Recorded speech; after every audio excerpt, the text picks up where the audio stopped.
welcome. I am the one and only MSJ, Max for short, and welcome to my YouTube channel. It is October 11th, 2022. You know what that means. It is day 11 of the 31 Days of Fright horror movie project, year 11, and as you can see, today's movie is Puppet Master 4.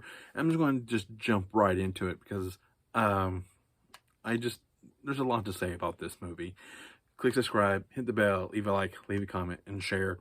Do all those fun things for me because I would be deeply appreciative that you did. But compared to the first three movies, this one was a little bit lesser than the previous three. I mean, I still enjoyed it. There's still a lot to like about this movie, but if you compare it to the first three, you can definitely see that the budget has been cut significantly. I did like, that's not a bad thing. It really isn't. It kind of helps them kind of go back to basics a little bit. Like, we go back to the hotel. It's a really cool setting. I always enjoyed that setting, especially from the first two movies. The puppets still look really good. The stop motion of the puppets are really good. The villains in this movie are top notch. I really enjoy the villains of this movie. We get yet another new puppet. So there's a lot to like about this movie. But what really drove me insane about this movie is that the story is a little tough to follow. It really is, because you're not quite sure what's going on, because you got this main villain, this Sukta, or how do you pronounce his name? Something like that. Yeah, Sukta. He's the person who Andrew Toulon has stolen the secrets of life from and brought the puppets back to life. So he's like, he's going to take it upon himself to kind of go steal back the secrets by killing off people and stealing their souls. I'm not quite sure why or what. I must have missed that. But I even rewound it and I still didn't quite understand it. But I did like the little villains in the movie though, but because he sends like totems into our world because he's in another dimension, and he kind of sends these little creatures. They're like right here, and they're so cool looking. I love the design, the color. Like, they are like pretty cool. They really are. I really do enjoy the villains of the movie because the puppets are actually a little bit more on the good side of things. And so, and the mantle of Puppet Master gets handed off to our new lead in the movie. I don't know for how long, but this story was just kind of, it was just kind of weird. But like, I understand that this basically the story breaks down to just this tech group trying to figure out how to create an artificial intelligence, and they're failing at the last step, and then they figured it out with Andrew Toulon's like magical elixir and everything. And so, and of course you got the little demon totems running around trying to kill everybody and everything. So it's just, it's a decent story, but it's really bogged down. Like you could cut out all the science stuff out of it, and just like, this guy is just living in a hotel with like the bodega hotel or the bodega inn, and just be like, hey, our villain of the movie is like, the puppets that we need are living here. Let's go after them.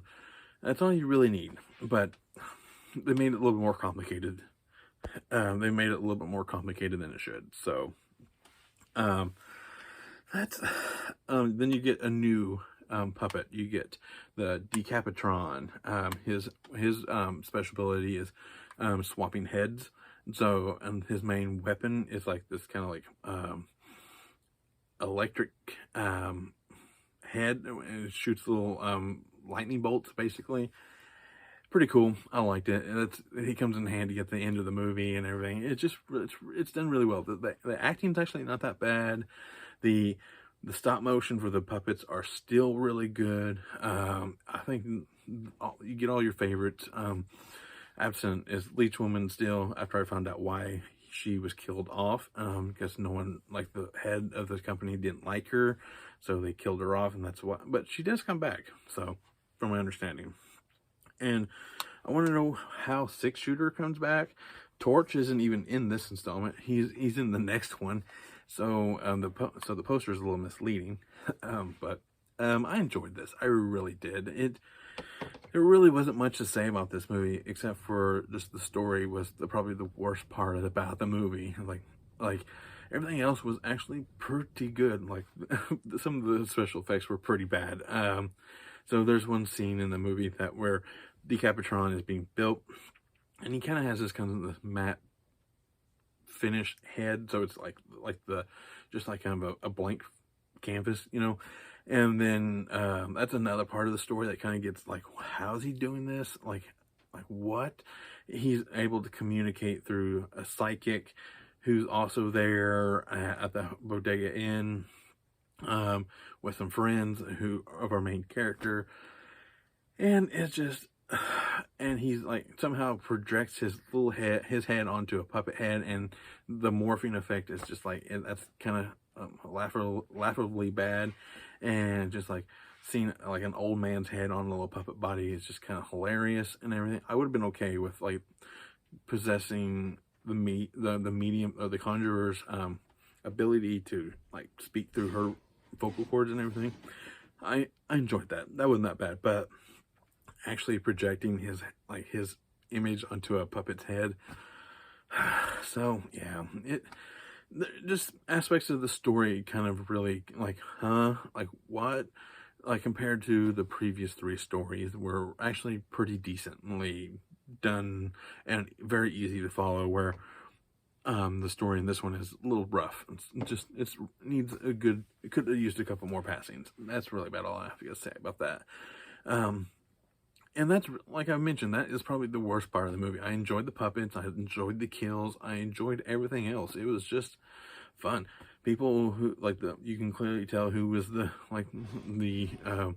kind of like the antagonist, you know, with the friends, and he trying to screw over his buddy and everything. It was good. I mean, it was fine, but he got destroyed in a big bad way. It was pretty funny, but it was good, and that's about it. That's really not much left to say about this except to do my rating scale now. I got 1 run-of-the-mill horror, 2 best watch with the group, 3 more than average but adds nothing new to the horror genre, 4 helps move the horror genre forward, and 5 being a horror classic. I really hate to give it this rating, but it is definitely a 1. It's just run-of-the-mill, even though like everything, it is still like the special effects and everything is still pretty good.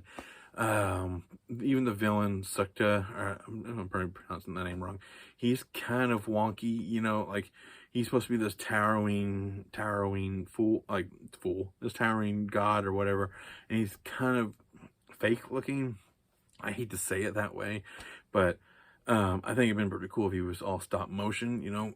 But it's okay. It's definitely 1. It's just run of the mill, but it's a strong 1. It doesn't make you like, you don't forget it after it's over, but you don't necessarily like, I have to watch it again later on. So, but I will watch it because it does have has audio commentary, which most of these do. So I'm looking forward to watching all these again on audio commentary. So that is all I have to say about Puppet Master 4. I cannot wait to see what Puppet Master 5 has in store for tomorrow. I am the one and only MSJ, Max for short, and all I can really say is thank you.